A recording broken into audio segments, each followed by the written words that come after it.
Et non, tu ne pouvais pas t'en empêcher. Tu prends un selfie sympa de tes vacances en posant avec le signe Peace et tu la publies sur Instagram. Tu as plein de likes et de commentaires, c'est trop cool. Mais le lendemain, quelqu'un s'introduit dans ton application bancaire. Une personne vient de voler ton identité, tout cela grâce à ce petit selfie si innocent. Le signe Peace est devenu populaire pour la première fois il y a environ 70 ans. À l'époque, personne n'aurait pu imaginer qu'il puisse te coûter toutes tes précieuses données personnelles. Aujourd'hui, tu utilises ton empreinte digitale pour déverrouiller ton smartphone, ta tablette et ton ordinateur portable. Si quelqu'un peut obtenir ton empreinte digitale, il peut avoir accès à peu près tout. Au Japon, des chercheurs ont réussi à scanner et à copier les empreintes digitales d'une photo prise à environ 3 mètres de distance. Qualité normale, empreinte digitale bien nette et un bon éclairage. C'est tout ce qu'il faut apparemment. Plus la qualité de l'image est bonne, plus c'est facile. Donc si tu as l'un des derniers smartphones, tu es dans la zone à haut risque. Mais n'importe quel vieux doigt imprimé en 3D ne déverrouillera pas un téléphone. La plupart des modèles récents sont équipés de lecteurs d'empreintes digitales avec de minuscules circuits électriques. Lorsqu'ils entrent en contact avec les sillons de tes vrais doigts, ils recréent ton empreinte digitale. La peau humaine est conductrice et l'encre des imprimantes 3D ne l'est pas. Mais les scientifiques ont trouvé un moyen de contourner cela. Ils ont utilisé une imprimante à jet d'encre 2D, de l'encre conductrice contenant de minuscules particules métalliques et du papier ordinaire. Et ça a marché. Tes données d'empreinte digitale sont vraiment précieuses car elles sont plus vulnérables que n'importe quel mot de passe que tu pourrais avoir. Si quelque chose d'étrange se produit, comme un courriel ou un SMS suspect, il suffit de changer n'importe quel mot de passe en quelques minutes. Mais tu ne peux pas exactement télécharger une nouvelle empreinte digitale. Comment cela pourrait-il fonctionner? Lorsque quelqu'un a accès à tes empreintes digitales, il y a beaucoup d'argent en jeu. Malheureusement, c'est ton argent. Les cybercriminels peuvent s'enrichir grâce à ce genre de données. Tu utilises probablement ton pouce pour te connecter à des applications, y compris tes applications bancaires. C'est ton argent et tes informations personnelles qui sont à la portée du plus offrant. Si quelqu'un a accès à ton dossier médical, il peut commander du matériel coûteux à ton nom et le revendre plus tard. Il peut aussi se rendre gratuitement chez le médecin ou le dentiste. La bonne nouvelle, c'est que les scientifiques sont sur le coup. Ils ont inventé un autocollant transparent sur lequel est imprimé un faux motif de veine de doigt.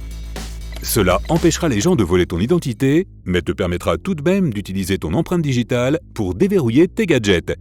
Mais c'est encore un travail en développement. Une autre option est appelée la détection du caractère vivant. Après que ton téléphone ait lu ton empreinte digitale, il te demande de hocher la tête, de faire un clin d'œil ou de sourire. De cette façon, le téléphone sait que l'empreinte digitale est attachée à toi, une personne réelle. Il n'y a pas de moyen de simuler cela. Si tu fais le signe Peace à chaque fois que tu en as l'occasion, tu devrais peut-être réfléchir à une nouvelle pose signature, comme le chaka ou le double pouce levé, ou celle où tu mets ton menton entre ton pouce et ton index. Ou bien continue comme ça, mais désactive le lecteur d'empreintes digitales de ton téléphone. Si tu choisis de faire cela, tu devras être 10 fois plus prudent avec tes mots de passe.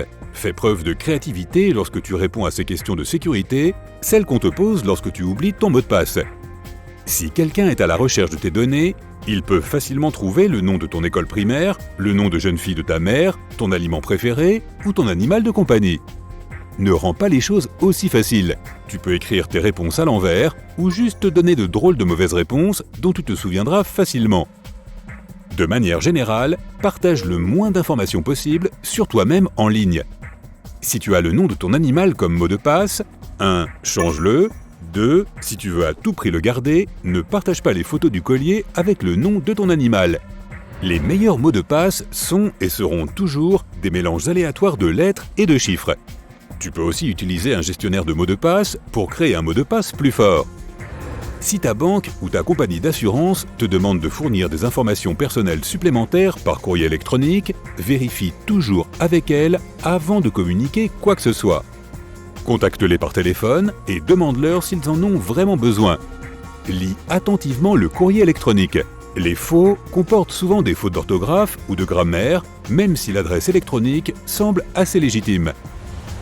Lorsque tu saisis tes données de paiement pour acheter quelque chose en ligne, assure-toi qu'un symbole de cadenas figure devant l'adresse de la page web. Cela signifie qu'il est protégé contre tout malfaiteur. Ne révèle pas ta date de naissance complète sur les réseaux sociaux. Et attention aux quiz en ligne qui jalonnent l'Internet. Ils n'ont pas vraiment besoin de savoir à quelle école tu as été. Ne publie pas de photos sur lesquelles figure ta carte d'embarquement, ton passeport, ton permis de conduire, ta carte de crédit ou tout autre document contenant des informations personnelles. Même si elles sont simplement affichées en arrière-plan, les méchants peuvent zoomer dessus. Si tu ne veux pas que le reste du monde connaisse ton adresse exacte, désactive la fonction de localisation dans les paramètres de l'appareil photo de ton téléphone. Si tu veux vraiment conserver les informations de localisation pour mieux organiser tes photos, tu peux supprimer manuellement le géotag des photos que tu veux mettre en ligne. Sur un iPhone, sélectionne une ou plusieurs photos à publier et appuie sur le bouton de partage. Choisis ensuite Options en haut de l'écran, puis désactive l'option Toutes les données photos. Sur un Mac, ouvre Photos, puis Préférences générales, décoche la case Inclure les informations de localisation des éléments publiés. Sur un Android, ouvre la galerie, touche la photo que tu veux enlever du géotag et glisse vers le haut. Appuie sur Modifier, puis sur le signe moins en rouge à côté de l'emplacement. Enregistre ensuite les modifications. Fais attention lorsque tu fais des achats en ligne pendant ton trajet du matin vers le travail, surtout si tu conduis.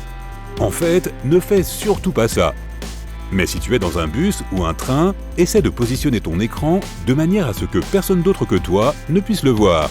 Tu ne veux pas qu'un voisin mal intentionné regarde par-dessus ton épaule et copie ton mot de passe, les détails de ta carte de crédit ou ton adresse de livraison. Tu peux te procurer un protecteur d'écran spécial pour être sûr. Ne fais pas de transactions bancaires lorsque tu utilises le Wi-Fi public. Si le réseau n'est pas sécurisé ou si le site web n'est pas crypté, tu prends le risque que toutes ces données soient transmises à quelqu'un d'autre sur le même réseau. Cette personne peut même se connecter avec ton compte. Désactive les notifications push sur ton téléphone, ou du moins, limite ce que tu peux voir sur l'écran de verrouillage. Le nom de l'application qu'il a envoyée suffit. Sinon, lorsque tu laisses ton téléphone un instant dans un lieu public ou au travail, quelqu'un peut accéder à tes données. Ils n'auront même pas besoin de déverrouiller ton téléphone pour lire le message ou la notification. Ne communique jamais tes informations confidentielles par téléphone. Tu pourrais avoir un logiciel malveillant qui enregistre tout ce que tu dis ou qui envoie tes données quelque part. Si ton téléphone fonctionne moins vite qu'avant et que tu as des applications que tu ne te souviens pas d'avoir installées, il est possible qu'il ait été trafiqué.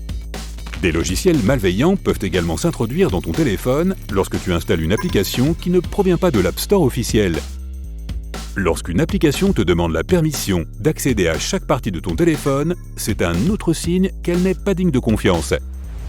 Une forme de phishing ou hameçonnage vocal consiste à faire semblant d'être un représentant au téléphone et à te demander de fournir tes données. Vérifie toujours auprès de ta banque, de ton hôpital ou peu importe qui il prétend être. La vraie banque ou l'hôpital ne te demanderont généralement pas d'informations sensibles au téléphone. Tu pourrais aussi recevoir un appel téléphonique qui te demande de contacter un numéro de téléphone afin de réclamer un prix. L'enregistrement peut indiquer que tu as la possibilité d'appuyer sur un certain bouton pour ne plus recevoir d'appels de ce numéro. Ignore-le, tu t'inscris simplement à d'autres appels automatiques, car ils sauront que tu es une personne réelle. Certaines crapules qui pratiquent le phishing en ont après ta voix. Elle est aussi unique que ton empreinte digitale, ton iris ou ton ADN. Un simple « oui » ou « j'écoute » peut les aider à générer un échantillon de ta voix. S'ils obtiennent cet échantillon et d'autres données de ta part, ils peuvent accéder à des données plus personnelles et même prétendre être toi au téléphone. Il existe des programmes surnommés Photoshop pour la voix, qui peuvent transformer un enregistrement de ta voix en quelque chose que tu n'as jamais vraiment dit. Ainsi, la meilleure chose à faire est de raccrocher sans dire un mot. Lorsque tu essaies de supprimer quelque chose en ligne, tu dois t'assurer que c'est vraiment supprimé.